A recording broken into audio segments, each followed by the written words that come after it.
আসসালামু আলাইকুম প্রিয় দেশবাসী।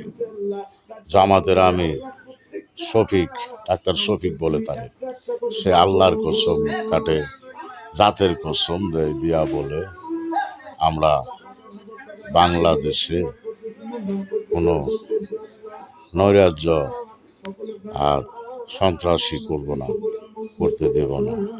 যারা আল্লাহর কসম কাটে, জাতের কসম কাটে, তারা হইল এক নম্বরে নাফরমান কাফের।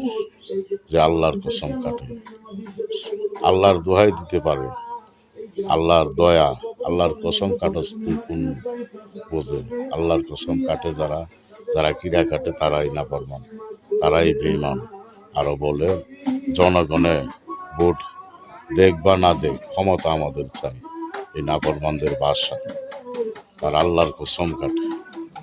আর আমাদের বাংলাদেশ জাতীয়তাবাদী দল বিএনপির ভারপ্রাপ্ত চেয়ারম্যান বলছে মহান আল্লাহর দয়া চাই, আল্লাহর রহমত, ইনশাল্লাহ দয়াল নবীজি নূর নবীজির আদর্শে দেশ গড়ে তুলবে। দেশের শাসনভার যদি পাই বাংলাদেশ জাতীয়তাবাদী দল। আর এই নাফরমানরা বলে আল্লাহর কসম, আল্লাহর কসম কাটে, জাতের কসম কাটে, তারাই এই রাজাকারের বংশধর। যারা তারাই কসম কাটে আল্লাহর কসম। আল্লাহকে নিয়ে যারা কসম কাটে তারা মানবতা মানে না, তারা ইসলাম মানে না, তারা এই বাংলাদেশের সংবিধান মানে না। ৭১-এর মুক্তিযুদ্ধের সময় তারা দেশ বিরোধিতা ছিল, তারাই এই দেশের শত্রু। এই শত্রুদেরকে কেউ ভোট দেবেন না, তাদের আশেপাশে কেউ যাবেন না, তাহলে আপনারাও নাফরমান হয়ে যাবেন। ওরা তারেক রহমানকে বলে যে ইন্ডিয়াকে করে দেশে এসেছে, ইন্ডিয়াকে হাত করে। আরে নাফরমানের দলগণ, এখনো তোদের ভিতরের হারামজাদি গেল না, শয়তানি গেল না। তোদের শয়তানি যাবে কখন?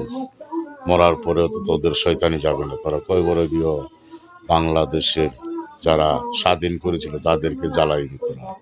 এখনোই বাংলাদেশে মুক্তিযুদ্ধ কবরে, মুক্তিযোদ্ধাদের কবরে আগুন দেশ, তোরা মাজার ভাঙ্গস, নানান দর্শন বলাৎকার করতেছিস। তোরা তো নাফরমানের বাচ্চা, তোরা হইলে এজিদের বংশধর। যে এজিদ নবীজির বংশ ধ্বংস করেছিল, সেই এজিদের বংশধর, আবু আলামুদ্দিনের বংশধর তোরা।